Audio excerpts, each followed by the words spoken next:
할렐루야. 네, 반갑습니다. 오늘 말씀에 참 가슴 아픈 이야기죠. 북이스라엘 왕국이 멸망당하는 이야기의 내용을 우리는 보게 되었습니다. 열왕기의 말씀은 왜 북이스라엘이 멸망을 당했는지, 그리고 남유다가 왜 멸망해야 했는지 밝혀주는 말씀이지요. 우리가 정말 성숙한 믿음이 있고 또 시험에 들지 않을 그런 믿음이 있다면 하나님께서는 부요함도 우리에게 주실 것이고 힘도 주실 것이고 능력도 더해 주실 것입니다. 그래서 그 부요함과 능력을 가지고 하나님은 하나님의 나라와 영광을 위해서 우리가 살아내기를 우리 주님도 원하고 계십니다. 그러니까 우리가 구해야 될 것이 무엇이겠습니까? 다른 것이 아니라 하나님이 기뻐하시는 믿음인 줄로 믿습니다. 성숙한 믿음의 삶을 우리가 날마다 구해야 될 것입니다. 그런데 믿음은 구하지 않고 세상의 부요함을 구하고 믿음을 구하는 것 같지만 세상의 부귀를 바라고 또 그것을 쫓아가면서 세상의 풍제대로 살다 보니까 우리 하나님도 마음이 아프시고 곤란할 때가 있으십니다. 준비된 믿음이 없이 우리가 만약 채우기만 한다면 금세 타락하고야 말게 될 것입니다. 오늘 북이스라엘이 멸망한 이유가 바로 여기에 있었습니다. 하나님을 바라고 믿었지만 그들 마음속에는 탐심이 가득했습니다. 그래서 우상을 섬기듯이 그들은 하나님을 섬겼고 노골적으로 우상에게 절하게 됐습니다. 이스라엘이 망하자 아수르는 어떻게 했습니까? 이스라엘 백성들을 잡아다가 아수르 제국 여기저기에 다 흩어져 살게 만들었습니다. 그리고 오늘 본문 말씀을 보시면 다른 지역에 살았던 이방 민족들도 데려다가 사마리아 땅에 살도록 만들어 버렸습니다. 아수르의 대표적인 정책 중에 하나가 무엇이었냐면 그것은 이주 정책이었습니다. 민족들을 다 섞어서 민족의식을 다 없애버려서 아수르에 대항하고 독립할 생각마저 못하도록 그들이 만들었다는 것입니다. 그 결과 어떤 일이 일어났습니까? 훗날 사마리아로 불리는 북이스라엘 지역에서는 민족 혼합은 물론 종교적인 혼합까지 이루어져서 유대인들에게 경멸의 대상이 되었다는 것입니다. 이주 정책으로 사마리아에서는 기존의 이스라엘 백성들과 또 이방 민족들이 섞여서 살게 되었습니다. 그런데 이때 재미난 사건이 하나 일어납니다. 북이스라엘에 거주했던 이방 족속들이 율법을 가르쳐 달라고 아수르 왕에게 요청한 사건이 생겼습니다. 그래서 이방 족속들에게 왕이 율법을 가르치도록 허락했습니다. 이방인들이 아수르 왕에게 율법을 가르쳐 달라고 요청했던 것은 마치 그들이 여호와의 신앙을 가지기 위해서인 것처럼 보여지지만 오늘 말씀을 자세히 읽어보았다면 그렇지 않음을 우리는 알 수 있습니다. 25절에 보는 바와 같이 그 이유가 무엇입니까? 하나님께서 사마리아에 거주하는 이방인들에게 진노하셨습니다. 그들 중에 몇 사람을 죽이신 사건이 있었습니다. 이것만 가지고 설명해도 1시간도 부족한데 이것을 생략하고 그들이 자신들이 신만이 아니라 여러 신들 중 하나로 여호와 섬기고자 그들이 원했다라는 것입니다. 그러니까 33절에 이러한 당시의 종교적인 형태를 요약해서 하나님이 말씀하시죠.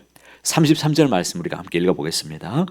이와 같이 그들도 여호와도 경외하고 또한 어디서부터 옮겨왔든지 그 민족의 풍속대로 자기의 신들도 섬겼더라. 사마리아의 종교가 다신교적인 혼합주의 종교가 되었다는 것입니다. 다 믹스돼 버렸습니다. 그들은 자신들이 본래 섬기던 신 외에도 하나님을 추가해서 섬기면서 더 확실히 복을 얻고 안전함을 보장받기를 원했다라는 것입니다. 이러한 이유로 사마리아에서는 여호와의 신앙과 이방 종교가 혼합되어서 혼합주의 종교가 생겨나게 되었습니다. 결국 사마리아에서는 진정한 여호와의 신앙은 자취를 감춰버렸습니다. 이는 바벨론 포로기를 거쳐서 신약시대에 이르기까지 사마리아인들과 유대인들 사이에서 적대 관계가 형성되는 그러한 결과를 낳게 되었습니다. 종교적인 혼합주의의 위협은 수천 년 전에 사마리아 땅에 일어난 일들만은 아니었습니다. 이것은 오늘 이 시대를 오고 가면서 항상 기독교의 신앙을 위협해왔던 문제였고 사탄의 전략입니다. 특히 하나님도 섬기고 우상도 섬기는 것은 이 기복주의가 힘을 얻는 곳에는 항상 있어 왔고 지금도 우리에게 나타나는 현상들입니다. 오늘날에도 여러분들이 세계 곳곳에 여행하다 보면 깜짝 놀랄 만한 그런 것들을 보게 되실 것입니다. 인도나 가까운 동남아 국가에 가보면 무슨 잡신들을 섬기는 사당에 십자가가 세워져 있습니다. 예수님 그림도 있고 여러 가지 기독교의 이런 모양들이 갖춰진 이런 곳들을 발견할 때가 있습니다.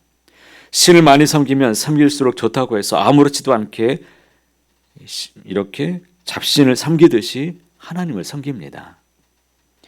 그러나 하나님은 우상을 함께 섬기는 종교다원주의를 가증스럽게 여기십니다. 이스라엘이 멸망한 까닭이 무엇이냐면 그들이 하나님을 섬기지 않았기 때문이 아닙니다. 성경을 보면 그들은 하나님을 섬겼습니다. 그런데 어떻게 됐습니까? 하나님도 섬기고 다른 것도 섬겼다는 것입니다. 그들이 하나님을 섬기지 않았던 적이 한 번도 없었습니다. 오늘 이 시대는 종교 혼합주의가 판을 치는 세상입니다. 다른 말로 말한다면 종교다원주의라는 말을 여러분이 들어보셨을 것입니다. 우리 하나님만이 참신이고 우리가 기독교만이 진리가 있고 생명이 있다고 말한다면 사람들은 비웃습니다. 그러면서 너희들은 왜 너희들만 진리가 있다고 하느냐? 너희들은 왜 너희만 이렇게 관대하지 못하고 편협하고 독선적이냐라고 우리에게 반문하죠. 아니, 가까이 있는 우리 가족들 중에 그럴 수 있습니다. 그래서 카톨릭처럼 종교다원주의를 표방하고 제사도 지내고 절에 가서 카톨릭 신부가 설교하고 스님을 데려다가 카톨릭 성당에서 불법을 설파하도록 이렇게 하기도 합니다. 그걸 보면 사람들은 카톨릭은 참 관대하고 진짜 종교답다라고 말하죠. 이것이 종교다원주의입니다. 오늘날 이 카톨릭 성당에 찾아가 보면 성경의 모습은 이제 찾아볼 수 없어요. 다른 종교입니다. 너도 좋고 나도 좋고 다른 종교도 좋고 어떤 종교든지 제대로 잘 믿으면 구원이 있다라고 말하는데 여러분 절대 이 말에 속으시면 안 됩니다. 구원이 없어요. 그런 여러분 어떻게 하시겠습니까? 우리는 절대로 그것을 인정할 수 없습니다. 진리에 관한 한 우리는 양보할 수 없습니다. 편협하고 독선적이라는 소리를 들어도 어쩔 수 없습니다. 그런데 우리 하나님이 그렇게 편협하고 독선적이신 분이십니까? 하나님이 자기밖에 모르는 분이십니까? 왜 우리는 하나님만을 경배해야 되는 것입니까? 여러분, 우리 인간은 자기가 경외하는 대상의 수준을 넘어갈 수 없습니다. 그러니까 인간은 경배하는 대상을 닮아가게 되어 있다는 것이죠. 그래서 하나님은 눈에 보이는 것을 우상으로 만들지 말고 경배하지 말라고 말씀하셨습니다. 하나님이 우리를 그런 수준으로 만들지 않으셨기 때문입니다. 우리는 하나님의 형상을 닮은 존재로 지음을 받았습니다. 어거스틴은 나의 사랑은 나의 무게라고 말했습니다. 내가 사랑하는 것이 곧 나의 존재를 말해주고 나의 가치를 보여주고 내가 어떤 사람인지를 말해주는 것이다 라는 것입니다. 오늘날 우리가 가진 탐심과 탐욕이라는 것은 결국 내가 누구인지를 보여주는 것입니다. 우리는 하나님의 거룩한 형상을 따라 창조된 지음을 받은 아름다운 존재입니다. 여기서 여러분을 바라보면 새벽에 눈이 부시도록 아름답습니다. 비웃지 마십시오. 옆 사람을 봐도 극한 사랑의 눈빛으로 바라보십시오. 하나님도 여러분을 그렇게 바라보실 것입니다. 그러면 우리는 마땅히 탐심을 물리치고 우상을 버리고 하나님만을 경외해야 될 것입니다. 그것이 하나님의 사랑을 받은 자녀로서 마땅한 삶이고 하나님을 닮은 거룩한 존재로 지음을 받은 우리의 인생에 살아가는 비결이 되는 줄 믿습니다. 북이스라엘의 마지막 모습을 보면서 참 가슴이 아프지만 오늘 이 땅에 우리가 과연 어떠한 모습으로 서 있어야 될 것인지 나 자신을 살펴보고 세속적인 가치 속에서 함몰해가는 이 땅의 교회와 우리 자신들을 말씀으로 다시금 세워나가는 하루가 되기를 바랍니다. 지금 내가 가장 사랑하고 아끼는 것, 간절히 바라는 것, 그것이 바로 나의 수준입니다.